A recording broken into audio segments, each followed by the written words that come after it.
Hello, my dear friends. In this video, I'd like to briefly explain what the E31 error in Bosch dishwashers is and how you can fix it.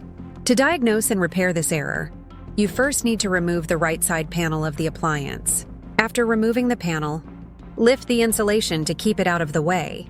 You can simply set it aside. The electronics are located at the bottom. To inspect the electronics or the heating system, remove the cover of the electronics. It is attached with side clips. Once you release the clips, the cover can be easily lifted and set aside.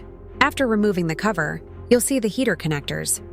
On one side, the heating pump is connected to the plugs, and on the other side, the Zeolite heater.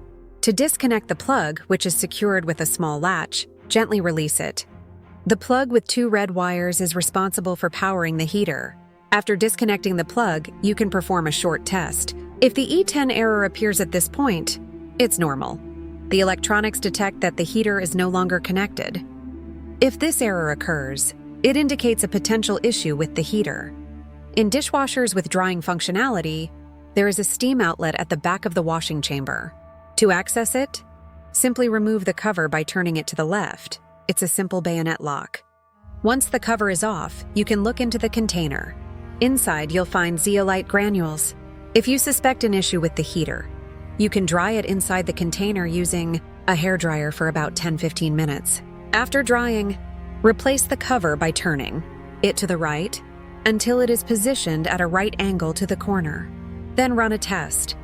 In most cases, this will resolve the issue, and the E31 error will not appear again.